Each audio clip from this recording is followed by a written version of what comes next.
Une fois que j'ai fait du cash en tant qu'entrepreneur, comment je peux le faire travailler pour moi? On rencontre tous les jours, tous les 2, des entrepreneurs qui font 100 000, 150 000, 200 000, mais en fait, ils continuent à bosser pratiquement comme si eux étaient employés de leur boîte, en fait. Vous avez fait le plus dur aujourd'hui. Vous êtes un entrepreneur qui savait créer du cash. C'est le plus dur et vous vous arrêtez quand le jeu démarre, en fait. Mais derrière, pour la mise en action concrète, il nous manquait un expert comme toi. Parce que si c'est pour pas voir tes enfants, si c'est pour subir, comme tu dis, tout le monde finit fatigué en fait. Pourquoi les États-Unis, c'est le pays où il y a le plus de millionnaires? C'est les champions de monter une boîte à cash, monter de l'emprunt en face du déficit pour créer du patrimoine pour l'entrepreneur. Je rappelle qu'il y a un certain nombre de comptables qui ont donné des mauvais conseils, qui ont mis des entrepreneurs dans le mur, mais légalement, c'est toi qui es responsable. On va dire entre 6 et 8 mois après, tu as fait 100%.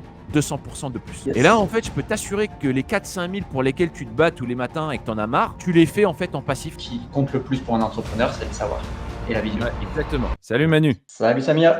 Alors, on se retrouve aujourd'hui pour aborder un thème super intéressant. C'est une fois que j'ai fait du cash en tant qu'entrepreneur, comment je peux le faire travailler pour moi? D'accord? Ça, c'est le thème central. On va parler de ça tout de suite après. Mais on va commencer par la fisca parce que c'est ce qui nous réunit tous les 2. On est tous les 2, on va dire des personnes qui aident à former l'entrepreneur sur les stratégies fiscales et à appréhender en fait les enjeux énormes qu'il y a dans une vie d'entrepreneur en France, à maîtriser, tous les aspects de la fiscalité et à connaître les options qui sont offertes à nous. Parce qu'en fait, la fisca en France, c'est un peu compliqué, mais en fait, il y a pas mal d'options et c'est dommage de ne pas savoir qu'on peut faire pas mal de choses en France avec la fisca. Est-ce que tu peux te présenter rapidement, Manu? Oui, bien sûr, merci. Merci pour l'antenne, Samir. Manuel Dessals, pour ma part, je suis CEO de l'École des entrepreneurs français et comme tu l'as dit, on aide les prestataires de services. On aide les prestataires de services à optimiser à travers les structures, la fiscalité, etc. Principalement jusqu'à un certain niveau de revenu. Mmh. Et c'est pour ça qu'on a décidé de faire ça ensemble, puisque tu peux potentiellement prendre le relais au-delà, ou du moins différemment. Non pas qu'il y ait des niveaux de revenus plus aptes ou quoi, il y a des stratégies pour tout le monde, mais ce qu'on se disait en off, c'est qu'il n'y a pas les mêmes envies, sûrement, et besoins à un instant par rapport à un autre de notre activité, de comment elle accroît, etc. Voilà, en tout Mmh. cas, on se ressemble en ce point qu'on aide, comme tu l'as dit, les entrepreneurs à continuer leur activité. Ils ont toujours la même activité, ils font toujours leurs chiffres, leurs trucs, sauf qu'à côté, ils en ont plus dans les poches parce qu'ils ont réussi à utiliser les textes à leur avantage pour aller en tirer un maximum. En toute légalité, En toute légalité, bien entendu, oui. Sinon, on évidemment. serait déjà Non, mais on le derrière les rappelle barreaux. parce que, tu sais, en France, il y a ce fantasme, dès que tu parles de Ouais. fiscalité, les gens, ils pensent que tu fais une holding à l'étranger. Ça, on en reparlera aussi, hein. C'est pas du tout, je vous le dis tout de suite, hein, c'est pas du tout intéressant. Quand vous serez millionnaire, on en reparlera. De toute façon, quand vous êtes millionnaire, vous avez fait le plus dur et j'ai envie de dire, vous allez où vous voulez dans le monde. Mais souvent, ce qui est drôle, c'est que les gens sont loin de ce niveau-là, se posent des questions, m'envoient des trucs. «Qu'est-ce que tu penses d'un montage à Maurice, à Dubaï?» et cetera. Franchement, Ouais. c'est un risque. Déjà, c'est illégal quand on vit en France. En plus, oubliez jamais un truc, vos clients sont en France, hein, pour la plupart, hein. Mes clients, je préfère payer, aujourd'hui, je suis à un taux d'imposition, je crois, de 18. Je préfère largement payer 18 et faire des factures françaises à mes clients et ils sont super contents que de leur sortir un virement, à Dubaï, à l'île Maurice. Parce que là, il faut voir l'impact aussi. Tu vois, il faut pas oublier cet Et impact commercial. puis, honnêtement, hein, on s'y est penché dessus à titre personnel, du coup. Les taux se resserrent beaucoup. Tu as pas grand-chose à gagner. Ouais, oui. Et encore plus, on va en parler, il y a les virages politiques, il y a plein de choses qui peuvent changer. Mmh. Mais aujourd'hui, si tes revenus, tu as des clients français, donc tes revenus sont majoritairement issus de la France, ils vont être taxés en France. Il y a plein d'accords entre les pays pour que ça fasse des équilibres et que tu Sinon, te tu es dans retrouves à peu près. l'illégalité. Exactement et il faut Voilà. pas oublier le coût du risque, en fait, hein, parce que sinon, moi, j'ai une autre astuce, hein, tu as qu'à payer rien comme impôt. Tu vois? Il Oui. y en a qui le font, mais tu vois, c'est ça, c'est pas parce que tu fais une structure, avec quelqu'un qui va te parler du Luxembourg, de Dubaï ou de la Suisse, que tu es dans la légalité, en fait. Il faut Eh jamais ouais. oublier le coût du risque et nous, ce qu'on vous dit, donc moi, je suis consultant en stratégie, donc on va travailler sur des stratégies, fiscales et des stratégies derrière financières parce que quand on économise, il faut réinvestir, hein. C'est comme, la beauté du jeu, hein, c'est que le début du game, en fait et on veut vous faire monter d'un cran mais il faut le faire correctement et quand tu commences à maîtriser les enjeux, tu commences à prendre des décisions raisonnées. et tu vas pas suivre le premier venu qui te raconte des trucs sur internet et tous les mecs là qui sont planqués à Dubaï à te raconter des choses alors qu'ils n'ont jamais eu de boîte en France et qui savent pas de quoi ils parlent et dès qu'ils se sont fait un peu d'argent, bah, ils sont partis, parce qu'ils se sont jamais formés. D'accord? Donc voilà. Mais Heu, c'est ouais, dis-moi? l'importance, c'est pour ça qu'on voulait agir, il me semble, c'est l'importance de maîtriser le sujet, en fait. Ouais. Parce que vous allez en avoir, hein, plus on va s'intéresser au sujet, mais comme tous les sujets, plus on va lire, écouter, entendre, voir des choses, qui se contredisent, qui disent l'inverse et pour faire votre choix d'entrepreneur dans tout ça, pour savoir, ça, ça va pour moi, ça va pas pour moi, ça pue un peu, ça a l'air safe. Bah, il faut comprendre un peu dans quel contexte fiscal, économique vous évoluez. Il faut maîtriser ce sujet-là un minimum sans avoir un doctorat en fiscalité, mais il faut, en France, quand Non, tu tu te travailles formes en une France, fois. voilà, tu peux pas Exactement. prendre tes décisions d'entrepreneur sans savoir dans quoi tu évolues, quelles Mmh. conséquences, au moins avoir le contexte global et arriver à comprendre ce système-là. C'est hyper important. C'est vraiment le rôle de l'entrepreneur, même si derrière, il veut déléguer à quelqu'un la mise en action, etc. Mais ça, c'est hyper important.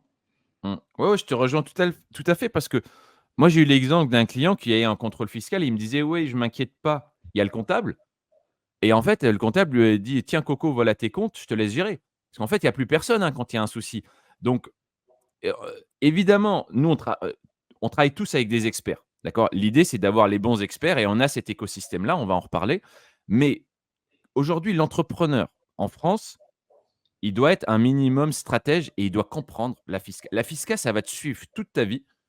Heu, il faut que tu maîtrises les enjeux une fois, tu te formes une fois, tu comprends les enjeux et tu es même au minimum, tu es capable de parler avec ton comptable. Je te rappelle que c'est Oui. toi qui es responsable de ta boîte, c'est pas ton comptable. Ton comptable peut te donner certains conseils.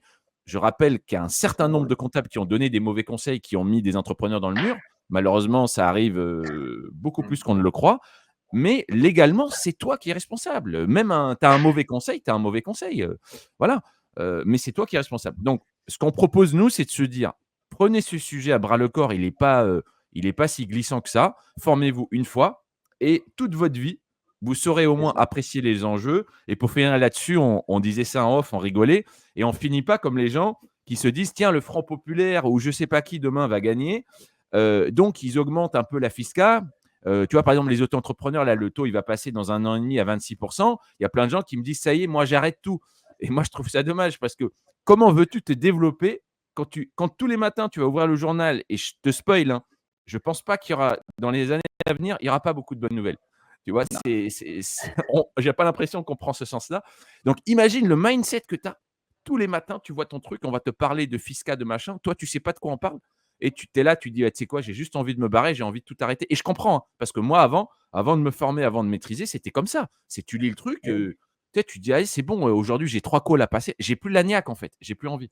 Mais parce que quand tu es pas encore formé, quand tu as pas encore une vision claire de ce que c'est, bah, forcément tu as une sensation et si vous avez cette sensation, c'est ça la clé en fait, c'est se former. Tu as cette sensation de: «C'est comme ça, je peux rien y faire, ils ont décidé de toute façon et je vais subir». Mmh, Mais non, non, parce que moi ce que je leur dis souvent et tu m'arrêtes si je me trompe parce qu'on dit, hein: «Il faut payer moins, machin, truc me choquer». En fait, l'État est pas méchant, des solutions, il nous en laisse plein. C'est juste qu'il est un peu maladroit dans sa façon de faire. Il les met dans des textes qu'on a intérêt à connaître, avec des pratiques qu'on ne sait pas comment on va les chercher si on n'est pas éduqué, mais elles existent, elles sont là, et nul n'est censé ignorer la loi. Donc ils se disent là-haut, bah, c'est écrit dans le texte dorénavant qui a été publié par décret, tout le monde va sauter dessus, ils sauront faire, mais en fait, bah, il faut apprendre à le faire. Et c'est vrai que si on n'en est pas mmh, conscient, bah, on a l'impression que ça n'existe pas et que donc il n'y a plus le choix que d'aller à la caisse parce qu'ils ont augmenté les taux et qu'on subit. Et on a cette réaction. Donc aujourd'hui, quand tu as cette mmh. réaction de ah non, mais j'en peux plus, je souffre de subir ça, je vais tout arrêter. Et ben, c'est parce qu'il manque des éléments, dans, des pièces dans ton puzzle pour te rendre compte de tous les autres chemins possibles. Et c'est pas parce que c'est comme ça. C'est pas une tragédie ou un fait. Il y a des choses à faire. Ouais, exactement. Bon après c'est comme tout, hein, avant de prendre une décision, avant de dire: «On se forme», vous voyez, regardez, ce qui s'est passé, ce qui est super intéressant, l'immobilier, l'investissement, ça s'est démocratisé, l'entrepreneuriat, ça s'est démocratisé. Moi, quand j'avais 20 ans, Et ouais. à 20 ans, tu crées pas une boîte, il y a 20 ans, tu vois? Non. Aujourd'hui, j'ai 40 ans, il y a 20 ans, c'était très, très rare, les jeunes qui créent des boîtes donc il y a Ah plein de bah, choses qui se sont démocratisées, l'information se démocratise et aujourd'hui, le sujet, c'est de se dire nous, on a catégorisé, on a dit à partir de 100 000, tu vois? C'est pour donner un peu un chiffre, 100 000 mais annuels. à partir de 100 000 annuels de revenus, on va dire même de bénéfices, hein, pour parler un peu plus dans le mode entreprise. À partir de 100 K de bénéfices par an, aujourd'hui, tu as accès à des outils qui sont incroyables. Et et le but du truc, en fait, avec Manu, c'est qu'on s'est rencontrés parce que, voilà, on est dans des domaines qui sont complémentaires. Et il m'a dit: «Bah, c'est vrai qu'on rencontre tous les jours, tous les 2 des entrepreneurs qui font 100 000, 150 000, 200 000, mais en fait, ils continuent à bosser pratiquement comme si eux étaient employés de leur boîte, en fait. Tu vois? Des 15 heures par jour, des 12 heures par jour. Bon, voilà, et au bout d'un moment, tu te dis: «Mais tu as fait le plus dur, en fait. Tu sais créer ton cash», tu vois? Mais ce cash-là, il ne travaille pas pour toi. Et malheureusement, il y a un truc qu'il faut comprendre en France, hein. Je rappelle un truc, hein, c'est pas très connu. La France est le troisième pays au monde en tant que nombre de millionnaires. D'accord? Il y a 2,9 millions, si je dis pas de bêtises, de millionnaires J'ai en regardé France. hier. On est troisième au monde. Les 2 premiers, c'est d'abord les États-Unis, 320 millions d'habitants. Le deuxième, c'est la Chine, 1,4 milliard, et nous, avec 67 millions, on est troisième. D'accord? Donc oui, il y a de l'héritage, il y a des machins, mais justement, la première part de richesse, c'est le patrimoine. OK? Donc imaginez la puissance de «je suis», vous avez fait le plus dur aujourd'hui. Vous êtes un entrepreneur vous savez créer du cash, c'est le plus dur, et vous vous arrêtez quand le jeu démarre, en fait. Tu vois? Là, en fait, si tu veux, tu as 2 dés, tu commences à jouer au Monopoly, et en fait, tes dés, ils ont que 4, 5, 6. Tu vois? Tu as plus le 1, 2, 3, donc tu peux pas aller doucement. Tu as que le dé 2, les 2 dés où tu peux aller super vite, et toi, tu dis: «Ouais, bah, finalement, je vais continuer à jouer avec les dés des autres, quoi». Tu vois? Des amateurs qui peuvent faire un 1, un 2 et qui avancent à 2 à l'heure, et ça, c'est vraiment dommage. Et moi, j'interviens, en fait, tu vois, dans cette planification, ces structurations pour aller chercher des opérations qui peuvent être, en fait, pas Ouais. compliquées, parce que tu travailles avec des notaires, des avocats fiscalistes, machin. Ça coûte quelques milliers d'euros, et on a cet écosystème-là. Tu vois? C'est vraiment pas Yes. compliqué. Et c'est là où j'étais vraiment content qu'on rentre en contact et qu'on fasse ce podcast, du coup, comme je te disais, parce que nous, on va accompagner les entrepreneurs plus jeunes, on va dire, certains aussi qui gagnent déjà du 100, du 200 sur ces aspects structuration. Et derrière, OK, l'argent doit travailler pour toi. Si je résume, c'est ça. Mmh. En France, on manque beaucoup d'éducation sur l'investissement, que ce soit immobilier, peu importe, mais sur le patrimoine. Donc, on va être capable de sensibiliser à ça. Pourquoi le faire? Qu'est-ce qu'il est possible par où? Mais derrière, pour la mise en action concrète, il nous manquait un expert comme toi. Et c'est pour ça que j'étais content de faire podcast, parce que bah, tu pourras sûrement laisser un lien, mais tu prends des rendez-vous, tu aiguilles vraiment, et tu as ton pôle d'experts derrière qui va permettre de dire, on en parlait tout à l'heure, bah, une transaction à soi-même, un achat derrière l'immeuble, bref, une stratégie beaucoup plus poussée avec une loupe sur la situation qu'aujourd'hui, sur tout ce qui est ce replacement, ce réinvestissement d'argent. On est capable d'éduquer globalement, de laisser les gens faire leur choix, mais on n'est pas capable d'apporter cette loupe que tu es capable d'apporter. C'est pour ça que j'étais content qu'on se voit, et de pouvoir proposer à l'auditoire, s'il le souhaite, de voir à ta loupe un petit peu ce qu'il est possible de faire. Mais c'est clair et net que on rencontre trop d'entrepreneurs, et c'est moi, en tant que formateur, ma douleur, qu'on arrive à emmener à cette situation de bah, ils font du cash parce qu'ils ont structuré, optimisé, donc ça rentre plus facilement, c'est plus fluide, et cool. J'en arrête là. Mmh. Alors que, comme tu le dis, c'est le début du jeu, et après, on les retrouve parfois 10 ans après, fatigués parce qu'ils sont allés au charbon, parce que X, Y. Alors qu'à la base, en fait, avoir une entreprise, c'est détenir un actif déjà. Et il suffit de répliquer dans d'autres types d'actifs pour être tranquille. Si un nouveau Covid arrive, si un changement politique arrive, ça ne va jamais s'écrouler dans tous les secteurs. Si à côté, tu as un patrimoine immobilier, tu as ton entreprise qui est dans le service de je ne sais quoi, tu as des placements financiers, tu auras toujours un de ces pôles qui va tourner, en fait. Exactement. Alors, on peut donner quelques exemples, hein, pour être un peu plus concret. Heu, la première chose qui est super intéressante, c'est effectivement, moi, je refais le lien avec l'entrepreneur et ses objectifs, parce que des fois, on l'a perdu de vue. Tu te retrouves avec des gens, je te dis, qui ils ont créé leur propre prison, et à la base, je pense, hein, qu'on veut tous la même chose, hein. On a pris des risques et on s'est lancé dans l'entrepreneuriat. On est tous pareils. On veut plus d'argent, on veut plus de liberté, on veut plus de temps, tu vois? Et en fait, à un moment, le jeu de l'argent, il s'arrête parce que tu te rends compte que pour faire du cash avec une entreprise, ça demande beaucoup de temps et beaucoup d'énergie. OK? Donc tu fais ça à tes débuts, tu fais ça pendant X années, très bien. Mais ensuite, il faut que tu retrouves du sens. Parce que si c'est pour pas voir tes enfants, si c'est pour subir, comme tu dis, tout le monde finit fatigué, en fait. Tu vois? Et à un moment de se dire: «Mais attends, est-ce qu'on n'a pas perdu vraiment l'objectif de vue? Et est-ce que je suis sûr que je suis aujourd'hui en capacité de comprendre ce que j'ai comme option. Tu vois, parce que le pire, c'est d'être esseulé. Tu vois, on disait, c'est comme la FISCA. J'ai l'impression que l'État décide de tout et que de toute façon, qu'il va nous raboter. Et j'ai pas compris que le code fiscal, en fait, il fait comme ça et que derrière, tu peux récupérer plein d'options. Et ben, arrivé à un certain niveau, c'est exactement la même chose. Je te donne un exemple que tu as souligné, c'est la holding. Tu vois, aujourd'hui, se restructurer avec une holding. Une holding, c'est simple, hein. Vous mettez une société de tête et en dessous, vous pouvez mettre une société 1. Je vais faire le truc classique, hein, que j'ai beaucoup. Quelqu'un qui fait de la prestation de service, donc typiquement du conseil, machine à cash, 150 000 euros par an de bénéfices, parce que c'est un expert dans son domaine, parce qu'il est bon. Société 1. Société 2, on va aller chercher un truc beaucoup plus passif. Alors, on n'est pas obligé, hein, mais beaucoup d'entrepreneurs se disent, ah, j'ai quand même, ça m'excite de remonter une petite boîte, mais par contre, j'ai du cash, je vais la faire un peu en mode passif. Là, typiquement, je vais te dire n'importe quoi, mais je ne sais pas, j'ai remarqué que c'est dur de trouver aujourd'hui une voiture premium à cette place. Et je te donne un vrai truc, hein. C'est une vraie réalité. À toutes les vacances scolaires, les gens galèrent. Aujourd'hui, les voitures à cette place, j'ai un beau-frère qui est dans la vente de voitures, hein, c'est pour ça que je prends l'exemple.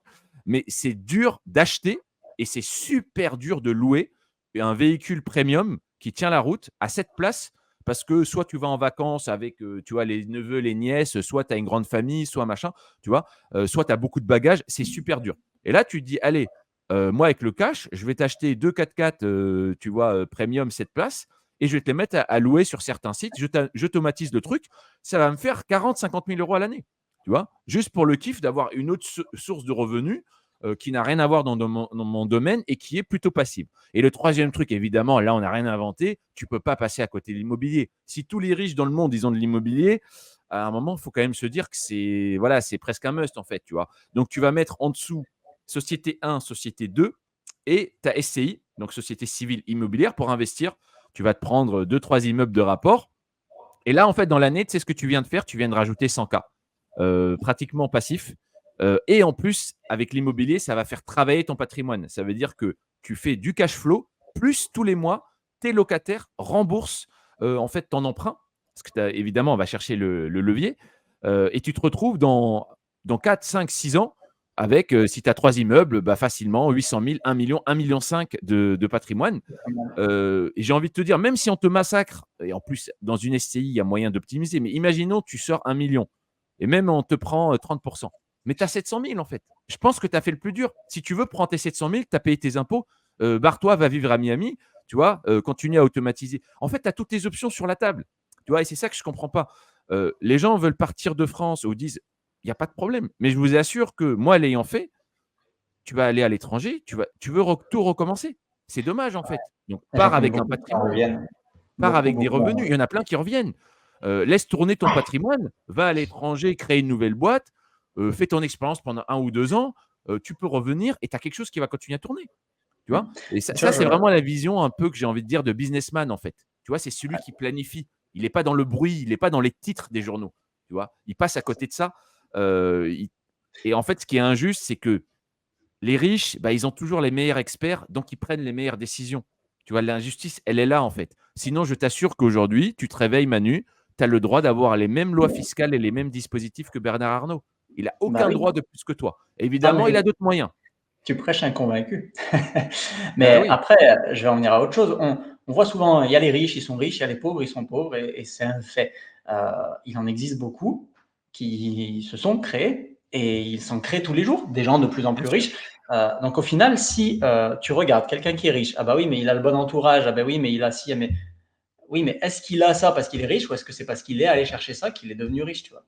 Et c'est très souvent là où je ne sais pas si c'est la mentalité française, si c'est plus global, toi qui as vécu à l'étranger, mais où il y a un biais cognitif qui nous plombe, c'est qu'on a l'impression que c'est réservé à. On Mmh, inverse la relation cause-conséquence. On dit, mais c'est parce qu'il a de l'argent oui, qu'il fait ses placements et qu'il est conseillé. Non, c'est parce qu'il est conseillé et qu'il fait des placements que du coup, il a de l'argent. On inverse trop souvent cette oui. logique-là et on s'auto-freine tout seul parce qu'on pense à l'envers. Et c'est la première chose à casser quand on atteint cette strate-là. Et si j'en parle, c'est parce qu'on en a pas mal, nous, qui atteignent la strate. Ah ben Et tu as oui. parlé holding, tu as parlé de plein de choses. Et ils s'y intéressent. Et en fait, ils plombent tout ça, ils ferment dessus, ils le cachent sous le tapis. Parce que, ouais, mais holding, tout ça, bah, c'est compliqué. Et il faudrait que j'ai des accompagnants, des gens pour me le faire. Et j'en ai pas. Mais c'est dans l'autre sens. Prends-les. et après tu pourras faire la holding, tu vois? Aujourd'hui, Et ça coûte une fraction de ce que ça coûtait avant, en fait. Aujourd'hui, tu as des experts, ça te coûte quelques milliers d'euros à mettre en place, que tu fais une fois dans ta vie. Je répète, hein, on se forme une fois sur la fiscalité. Une fois c'est qu'on a compris, l'avantage. c'est bon. On fait la bonne structuration une fois. Moi, je fais une fois la stratégie avec vous. C'est pas un truc, je vais pas venir tous les ans, tu vois? Soyez curieux, tu prends un appel, tu discutes, c'est gratuit, tu vois? C'est ça aussi que j'ai remarqué. Moi, j'ai vu des gens évoluer. Franchement, ils étaient auto-entrepreneurs, ils faisaient 2 000 balles par mois, mais curieux, tu vois? Curieux, dès qu'ils avaient un peu d'argent, ils l'investissent, ils s'intéressent au dispositif, Ouais, ils s'intéressent à comment, booster leur boîte, ils s'intéressent à l'investissement et quelques années après, tu les retrouves, ils ont ah oui, réussi et ils continuent, en fait, tu vois? Parce qu'en fait, il faut comprendre un truc en France, c'est qu'on ne peut pas taxer ce que tu ne prends pas. Tu vois? Ça, c'est un truc que je veux bien expliquer ici. Pourquoi? Il y a un truc qui a fait une fois réagir. Il y a une vidéo que tu peux trouver sur YouTube. C'est Moed Altrad. C'est un milliardaire, hein. Il fait tu sais, tout ce qui est échafaudage. Il est leader mondial échafaudage, location de bétonneuses, et cetera. Il est ouais. à Montpellier. C'est le gars le plus riche, tu vois, de toute la région, Languedoc-Roussillon. Hem Et en fait, à un moment, il est dans son jet privé. Et écoute bien, parce qu'il y a plein de symboles et je dis ça évidemment parce que c'est cliché, mais c'est la réalité. Il est avec une journaliste, elle fait un reportage sur lui. Il est de son jet privé qui lui appartient et elle lui dit: «Mais en fait, vous gagnez combien par mois?» Et là, en fait, il lui dit: «Écoutez, c'est plus simple, je vais vous sortir ma fiche de paie». Et il lui sort officiellement sa fiche de paie et il lui montre et en fait, il a un salaire de 5 000 € net par mois. Elle lui dit: «Mais attendez, c'est pas avec ça». Il dit: «Ah oui, c'est pas avec ça que je paye mon jet privé». Il dit: «Mais moi, j'ai besoin aujourd'hui, moi, j'ai besoin de 5 000 € pour payer mes factures. Tout le reste». Alors il donne pas évidemment, il rentre pas dans le détail, mais moi, je vous dis Ouais. le détail. Tout le reste appartient à des sociétés et en fait, son jet privé appartient, alors souvent, ce qu'on fait, il y a plein de choses, hein, les yachts, les jets, les voitures de luxe, ça appartient à des sociétés qu'on crée. Souvent, c'est des sociétés de location. On va amortir le bien, on va lever de la dette et on ne paye pas d'impôt dessus. Parce que je vais vous dire un truc, hein, si tous les yachts ou tous les jets privés, on devait les payer de sa poche, il y en aurait 3 en France. Personne Ah n'aurait oui, ça. Et tu ah vois? Et oui. moi, une fois, je me suis intéressé à j'ai été au salon du yacht et du voilier de luxe. C'était à Paris et en fait, j'ai joué à un jeu, j'ai voulu aller, j'ai joué un personnage et je voulais discuter avec un responsable pour voir ce qu'il pouvait me proposer comme montage parce que j'étais curieux, tu vois? Et en fait, j'ai joué, j'ai dit: «Voilà, moi j'ai un client, je suis gestionnaire de patrimoine». Alors, j'ai joué un peu mon rôle parce que du coup, je suis dedans, tu vois? Donc j'étais vachement crédible, je lui donnais des trucs, je lui dis: «Voilà, j'ai un client, il est en Afrique, machin, nin». Donc j'ai vraiment monté une vraie histoire et je suis allé jusqu'au responsable et il m'a donné, en fait, tu vois, la structure. Il m'a dit: «Bah, voilà, aujourd'hui, vous faites combien?» Je dis: «Ouais, mon client, il fait 1 million par an, il aimerait bien avoir un voilier à Antibes pour inviter ses clients et cetera. Tu vois, comment on fait?» Il me dit: «Ouais, c'est simple, on va vous aider à créer une société, on va mettre le yacht en location et en fait, tu pourras louer ton yacht pour les événements à ta propre boîte et sortir de machin». Et il m'a fait tout le truc, en fait, tu vois? Ah oui, Et là, il me dit: «Mais en fait, pour un yacht et alors il coûtait le voilier, c'était un voilier parce que le yacht, c'est un peu plus cher. Moi, je me suis intéressé à un voilier de luxe, il coûtait 1,5 million, tu vois? Il m'a dit: «Mais avec 150 000, tu poses, la banque va le prendre. Si tu fais 1 million par an, il y a aucun souci et derrière, il y aura zéro impôt parce qu'on va le louer quand tu t'en occupes pas. Nous, on va s'occuper de le louer pour toi parce qu'il y a une c'est ça. demande de location et quand tu veux faire tes propres événements, tu vas faire payer ta boîte qui a du cash sur la boîte de location qu'on aura créée et tu vois? Et tu vas optimiser ça fiscalement, ce qui est légal, hein, c'est tout à fait légal, et voilà. Et en fait, tu te rends compte que c'est comme ça que ça fonctionne. Ton jet appartient à une société qui loue des jets que tu as créés, tes voitures, tes machins et tout et tu ne sors que vraiment le minimum pour payer tes factures et tout le plaisir, bah, tu vas créer des structures qui vont s'optimiser. Bon, évidemment, c'est un niveau, hein, je vous donne des exemples qui sont un peu high level, mais c'est pour comprendre le schéma, quoi. Le système. Ouais, mais c'est totalement ça. Il faut se rappeler que chaque entreprise qu'on va créer, quand on arrive à ce stade du jeu, c'est une personne morale, mais c'est une personne à part entière. L'argent de l'entreprise n'est pas le tien. On ne va pas venir avec l'impôt sur le revenu si tu ne prends pas l'argent de l'entreprise qui tourne. Et plus tu en as, plus les entreprises elles ont le droit, c'est des personnes en personne, bah, de faire des contrats entre elles, d'avoir des relations, Ouais, surtout si c'est chapeauté par la holding au-dessus. Bref, une fois qu'on a compris ce système, on n'est plus dans le même, et ça, c'est pour ceux qui viennent plutôt de mon auditoire qui pourraient nous écouter. On n'est plus dans le même système qu'au départ avec ma seule entreprise sur laquelle je veux maximiser la sortie de cash pour qu'elle grandisse plus vite, donc j'optimise. Parce que quand on en arrive à ce système-là, d'entreprises qui vont communiquer, etc., on ne va pas chercher à nous, en tant que personne, avoir le plus d'argent pour être bien. Et si je suis bien, je peux déléguer, machin, truc, muche. On va chercher plutôt à faire travailler cet argent au sein de tout un complexe. Il n'y a pas besoin de maîtriser chaque entreprise de la même façon, chaque prestation. On achète, on est détenteur du truc et on le laisse gérer par d'autres, comme dans ton exemple avec les yachts ou autres. Oui, voilà. En fait, il y a la stratégie, elle est simple, c'est que si tu fais du cash d'un côté et que tu as une holding, en fait, tu payes très peu d'impôts. Tu payes 5 en fait de l'IS de la boîte pour la faire remonter. Donc c'est négligeable, hein. On va dire, ça te coûte 1 000 € pour faire remonter ton cash, si tu fais, je sais pas, 100 000 € de bénéfices, tu vois, tu payes 1 000 ou 2 000 €, ça remonte à la holding. Et imagine que tu as une deuxième société ou une société d'investissement immobilier et tu vas aller créer du déficit, en fait. Tu vas faire un investissement, tu vas faire des travaux et en fait, Grosse moyenne. la magie du truc, et ça, vous pouvez trouver ça, hein, c'est vraiment la base de Robert Kiyosaki, hein, dans tout ce qu'il a fait sur l'éducation financière, c'est que si, et les Américains, c'est les champions de ça. Pourquoi les États-Unis, c'est le pays où il y a le plus de millionnaires? C'est les champions de monter une boîte à cash, monter de l'emprunt en face du déficit pour créer du patrimoine pour l'entrepreneur. Et en fait, on va aller chercher, arrêter d'avoir peur de l'imposition. Déjà, l'imposition, ça se gère et les taux en France, ils ne sont pas plus élevés. Je parle en entreprise, hein. C'est là où les gens aussi, tu vois, c'est très important. La France, c'est un des pays les plus taxés quand tu sors tout à ton nom. D'accord? Mais en termes de holding, c'est un des pays les moins taxés au monde. En termes de, on va dire, d'options de dispositifs que tu as à ta disposition quand tu as une holding. Et c'est là où ça n'a aucun intérêt aujourd'hui, si tu as ce dispositif, d'aller au Luxembourg, où tu es payé à 15 ou 20. Le seul avantage du Luxembourg, c'est que ils sont très. Ils sont pas aussi regardants. Tu peux mettre une Ferrari sur ta boîte. Là où en France, il faut être un peu plus malin. Tu vois, tu vas par exemple faire une boîte de location de voitures et tu vas mettre deux, trois voitures à toi. Ou un cercle. Tu sais, il y a plein de gens qui font ça, hein, des espèces de cercles. Ils se réunissent à plusieurs. Il y a plein de choses à faire. Tu vois, le seul truc en France, c'est qu'il faut que tu acceptes d'avoir une petite gymnastique. Et souvent, je peux comprendre en tant qu'entrepreneur, tu dis, attendez les gars, c'est mon argent ou pas? Tu vois. Et c'est là où tu dois comprendre, il y a un tout petit peu de Il faut se spécificité renouer à là-dedans. tes objectifs. Et c'est là, en fait, où il faut, et c'est hyper important. Nous, on a une phrase, c'est une entreprise au service de ta vie et pas le contraire. Il faut se renouer à tes Exactement. objectifs. Quand tu te poses la question de c'est mon argent ou pas, la vraie question derrière, c'est est-ce que va y avoir l'impact que je veux sur ma vie? Après, s'il y a l'impact que tu veux sur ta vie, mais que sur le papier, enfin pas que sur le papier, parce qu'il y a des justifications, mais que l'argent est à l'entreprise, certes, mais l'entreprise est à toi. Si l'impact sur ta vie que tu as quand tu as créé les entreprises, il est atteint quand même, la question n'est pas à se poser, j'ai envie de te dire. Bah Il oui, faut remonter plus haut dans les strates de, au final, pourquoi j'entreprends, c'est quoi mon objectif, pas pro, mais de vie derrière tout ça, en fait, et est-ce qu'il est respecté exactement. dans cette stratégie-là, tout Et simplement. il faut prendre 5 minutes dans sa vie pour se poser avec un expert, refaire ses stratégies, refaire un point sur sa situation et offrez-vous les moyens de vivre la vie que vous voulez. Vous avez fait le plus dur, encore une fois, hein, là, on est vraiment sur une catégorie où ils savent faire du cash. C'est le plus dur, hein. C'est 90 des entrepreneurs, ils se cassent les dents et toute leur vie, ils sont dans la roue du hamster parce qu'ils n'arrivent pas à faire ce cash. Vous l'avez fait.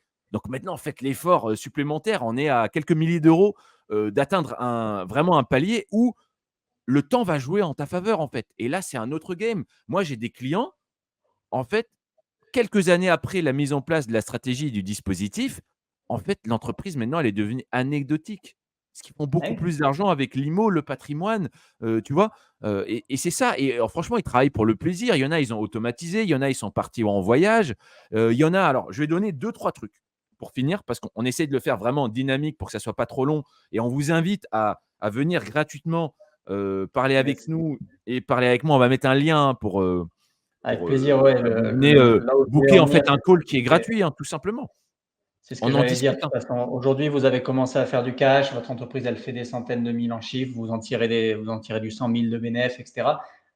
Et ben, c'est vraiment le moment de contacter Samir, parce que c'est vraiment à ce stade-là que vous et moi, on va pouvoir discuter de ces choses-là, d'entrepreneur à entrepreneur. Mais après, c'est du côté de Samir, vous allez trouver tout ce pôle d'experts pour construire ça. Et tout comme vous avez appris, si vous êtes déjà passé par nous ou pas encore, vous nous rejoignez et vous êtes déjà au top sur le cash à collecter, le cash à générer, euh, et ben vous êtes entouré d'experts, etc. Là, il va falloir apprendre une seule fois encore. Une seule Mmh. fois, apprendre, faire construire le système, et quand il est construit, le comprendre comment il tourne, et puis tu le fais tourner, tout simplement. Donc, c'est Exactement. vraiment, voyez avec Samir en fonction d'où vous en êtes, vous y verrez plus clair avec lui, bah, s'il y a les possibilités, c'est maintenant, c'est pas maintenant, toutes ces choses-là. Mais c'était l'intérêt pour moi d'échanger avec toi, il était là, quoi. Oui, on veut offrir des options et des capacités à nos clients. Ça coûte rien d'en parler. Moi, derrière, j'ai fait aussi le plus dur dans mon métier. J'ai galéré, récupéré des experts de qualité qui t'assassinent pas au niveau du prix. Notaire, avocat fiscaliste, spécialiste du financement. Il y a plein de ch en fait, quand vous allez discuter avec moi, vous allez me dire: «Voilà, je fais tant, qu'est-ce que je peux faire?» Vous allez être étonné. Je vais vous donner 2-3 exemples de ce que vous êtes en capacité de faire. On peut emprunter, on peut racheter une autre entreprise, on peut vendre une entreprise, on peut la vendre à soi-même, on peut vendre un bien immobilier à soi-même. Je vais vous donner ces 2 exemples. Aujourd'hui, vous avez une entreprise, mais vous voulez absolument la garder et je comprends tout à fait. Moi-même, tu vois, aujourd'hui, Manu, même si on me propose beaucoup d'argent pour ma boîte, je ne suis pas sûr de vouloir la vendre maintenant. Tu vois, c'est quelque chose que j'ai envie de continuer à la développer et je prends beaucoup de plaisir. Par contre, si demain, et regardez ce qu'il existe, votre boîte, elle fait, on va dire, un truc basique, 200 000 par an, d'accord, de bénéfices. Votre boîte, moi, j'ai un partenaire. Il va venir, il va la valoriser. C'est un spécialiste de la valorisation. Donc, il ne va pas donner une valeur comme ça, il va donner une valeur du marché, c'est-à-dire sur laquelle il n'y a pas de discussion possible. Il va créer les documents, va te dire, voilà, ta boîte, par rapport à ton secteur de marché, alors souvent on fait un X, hein, c'est-à-dire on va dire, voilà, ça vaut 8 fois dans ton secteur à peu près, dans le conseil, ça vaut 8 fois les bénéfices. Donc en fait, ta boîte, elle vaut 1,6 million. OK, parce que tu fais 200 000 par an, parce que tu as des clients stables, parce que voilà. Et lui, c'est un spécialiste de ça. Donc officiellement, ta boîte, elle vaut 1,6 million. Maintenant, ce qu'on peut faire, c'est que on peut lever de la dette et il va faire le dossier pour aller chercher des partenaires financiers pour que tu crées une structure qui va racheter ta propre boîte, mais dont toi, tu restes actionnaire. Donc, en fait, tu vends à toi-même. Tu vas créer, je ne sais pas, une holding qui rachète ta boîte, tout simplement. D'accord. Ça se fait tous les jours. Enfin, tous les jours dans un certain milieu, mais ça se fait tous les jours et ça vient du monde anglo-saxon. Ils font beaucoup, beaucoup ça. Ça s'appelle le trust, hein, et ils créent du cash. Et les Américains, ils vont beaucoup plus loin, c'est-à-dire ils s'auto-hypothèquent, hein. Tu as entendu déjà des Américains qui ont 2, 3 hypothèques sur la même maison. Parce qu'en fait, dès que ta maison, elle vaut plus, bah, tu peux sortir la différence et tu vas rebosser derrière.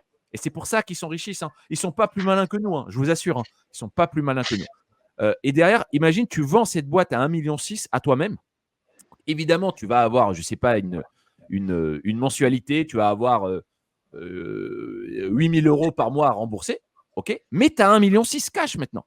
Tu vois Cash. le truc? Cash. Et derrière, tu peux dire, bah, tiens, je vais faire une filiale, ça m'a toujours intéressé tel domaine. Je sais pas, tu vas mettre 500 000 et tu vas faire de l'allocation, un truc un peu plus passif. Tu vois, je dis n'importe quoi, mais tu as les moyens d'acheter 10 ou 20 4x4 et en fait, tu vas faire 150 000 par an dans ta nouvelle boîte. Par contre, où tu vas mettre un gars qui va gérer et tu vas te mettre avec une plateforme pour automatiser ton truc, etc. OK. Deuxième chose, évidemment, tu vas mettre 1 million dans l'immobilier. Tu vas te prendre 3 immeubles de rapport ou 4 ou 5 avec l'effet de levier. Et là, je te dis, là, on est passé en fait de quelqu'un qui faisait 200K. Aujourd'hui, tu fais 500K. Et Ah, tu ne le fais facile. pas dans 3 ans, hein. On fait en place ça, on achète, on met en place. On va dire entre 6 et 8 mois après, tu as fait 100%, 200% de plus.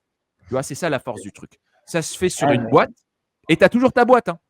Et si ta boîte, tu continues à la valoriser, tu continues à gagner. Tu as toujours ta boîte, tu as juste mis de la dette en face.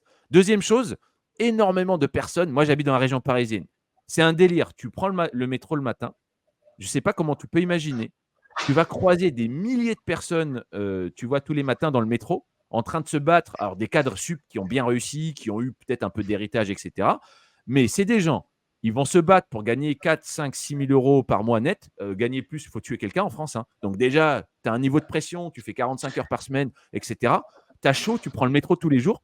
Et derrière, tu découvres qu'ils ont des apparts ou des villas à 1 million, à 1,5 million, qu'ils ont presque fini de payer, tu vois. Et en fait, ils pourraient très bien créer une SCI avec eux et leurs enfants, vendre à eux-mêmes, garder le bien dans la famille. En plus, tu optimises, je ne vais pas rentrer dans la succession, mais avoir une SCI et donner les parts, tu vois, c'est beaucoup plus intéressant que de faire la succession propre quand tu décèdes. C'est largement mieux. Et derrière, en fait, tu sors 1 million, tu gardes ton bien et tu réinvestis. Et là, Yes. en fait, je peux t'assurer que les 4-5 000 pour lesquels tu te bats tous les matins et que tu en as marre, bah, tu les fais en fait en passif et tu as Ah ouais. réglé ton problème en fait, tu vois. Donc Et voilà. ouais. Et Après, ce qui est évidemment, génial sur ça, c'est que si tu compares au statu quo actuellement, dans ce schéma où tu te rachètes à toi-même, tu as ton entreprise, elle fait tant, ça continue, tu vas toujours faire tant, etc. Tu sors en quelque sorte, j'exagère le trait exprès, mais tu sors du chapeau, tu sors de nulle part, un gros patrimoine, une somme, parce que en te vendant à toi-même, c'est pas je crée une entreprise qui va me le racheter, bah ok, c'est égal, non, parce que pour me le racheter, il y a ce crédit dont tu parlais. Il mmh, y a ce crédit qui va être remboursé petit à petit. Comme tu dis, il y a ce cash qui arrive d'un coup. Ce cash, toi, dans l'exemple que tu as donné, tu l'investis tel quel.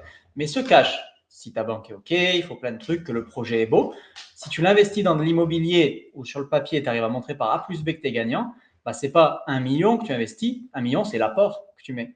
Et tu remets un effet de levier. Donc, en fait, à travers des opérations financières qui, sur le concret, pour les gens qui ont besoin de concret, bah, c'est quoi? C'est je vais chez le notaire, je signe des papiers.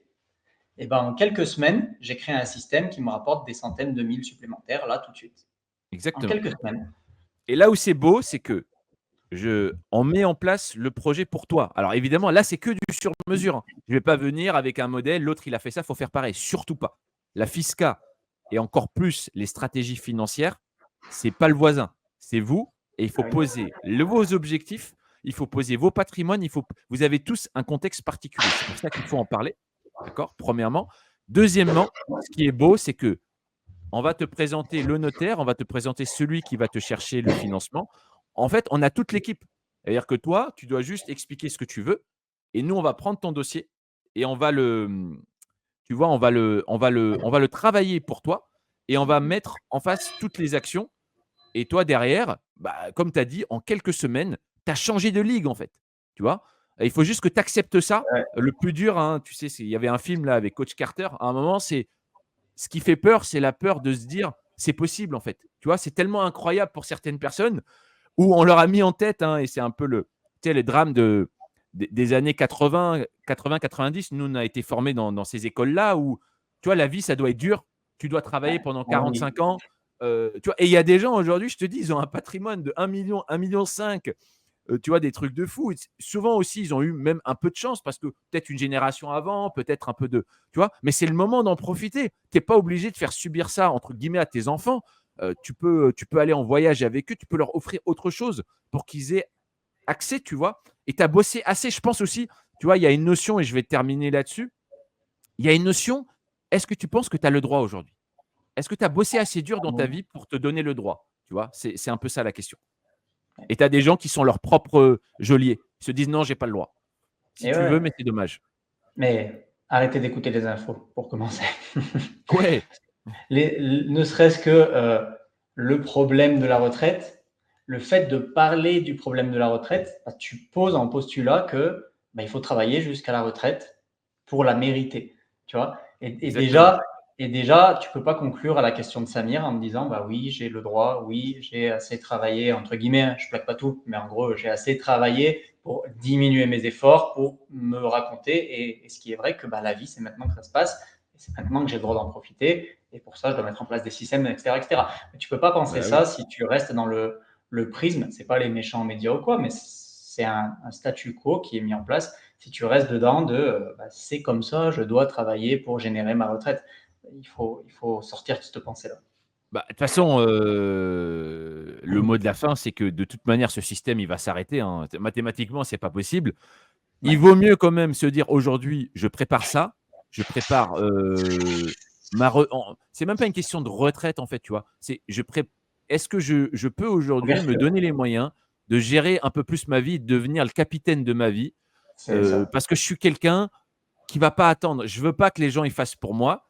J'ai soit un patrimoine, j'ai une boîte, j'ai la capacité aussi intellectuelle de me dire: «Bah, si tout le monde va vers là, si j'entends holding 1000 fois, si j'entends patrimoine, peut-être qu'il faut que je regarde». Après à la limite, tu vois, c'est ouais, finalement non, on peut rien faire. Et ben, j'ai passé un coup de fil, j'ai rien perdu, je dors tranquille, tu vois? C'est Mais ça.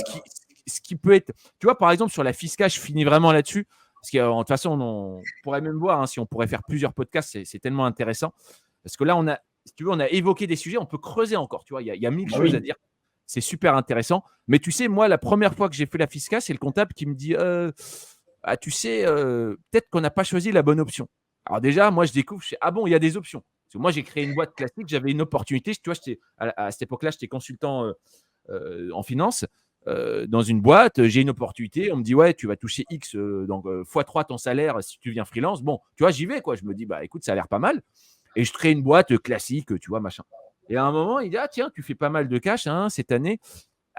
Bon, il aurait pu faire quelque chose et j'apprends. Alors évidemment, et il m'a donné que ça, hein, parce que croyez pas que le comptable que vous payez 150 balles par mois, il va tout vous faire. À un moment, il faut être raisonnable, d'accord? Donc, en fait, comme j'ai créé à un moment plusieurs boîtes avec lui, il y a même mon père qui avait une boîte avec lui, donc il a vu que ça m'intéressait, il m'a fait un cadeau, il m'a semé une graine et moi, par contre, je l'ai rappelé, hein. Je lui ai dit: «C'est quoi cette histoire?» Il m'a dit: «Bon, bah, si ça t'intéresse, en fait, tu nin et dans ton cas de figure, en fait, là, on a payé 25 000 en trop, on aurait pu faire autrement. 25 000 € en une année. Et là, je peux te dire, je me suis pris la baffe. Par contre, tu vois, moi, je fais partie des gens, on te dit ça une fois, pas deux. C'est pas, ah ouais, mince, c'est non. Je lui dis, mais attends, j'aurais pu éviter ça. Il me dit oui, parce que, et après, tu vois, la discussion commence. Et là, j'ai dit, moi, je veux comprendre. Et après, j'ai creusé le truc, je me Très suis bien. formé. Et voilà. Mmh. Et plus jamais, j'ai envie de savoir que en une année, j'ai perdu 25 000 euros. Tu Et vois, ouais, c'est un truc. et t'imagines, on a eu le même, pour rester sur le même et pour conclure, là, il n'y a pas longtemps, on a eu le même cas pour nous. Il n'y a pas besoin d'être, comme tu disais, millionnaire à je ne sais pas où, ou je ne sais Ah oui. quoi. Exactement, ça va te rappeler l'histoire que tu as dit. On a créé une holding avec en dessous une société opérationnelle qui rachète notre activité. Okay. Mon activité, du coup, et maintenant on est deux dessus, etc. Donc il y a un rachat. Cette société opérationnelle, on passe par les avocats fiscalistes, on fait étudier pour savoir sur quoi on part. On s'y connaît un peu, donc j'avais ma petite idée. Mais tu fais bien les choses, tu appelles l'avocat, il te fait le beau truc, etc. Et l'avocat nous dit, OK, au vu des éléments, nanana, on partirait sur une SARL à l'IS. Je pose des questions, je pose deux, trois questions parce que bah, on a les compétences qu'on a, Samir. Je regarde ça, je dis comment il arrive à cette conclusion, je comprends comment il est arrivé, mais je remarque qu'il n'a pas pris en compte que bah, il met à côté de ce complexe, moi j'ai déjà ça pour me rapporter. En fait, il voulait que je puisse sortir de l'argent plus facilement au quotidien dedans, alors que moi je veux créer du patrimoine. Tu vois. Il est parti de ce principe, en fait, que tu lui as Il pas est dit. parti de ce principe alors que je ne l'ai pas Oui, dit. oui. Et donc j'ai fait une Oui, oui. remarque. Et au final, eh ben, aujourd'hui c'est fini, le système, c'est une SAS à l'IS.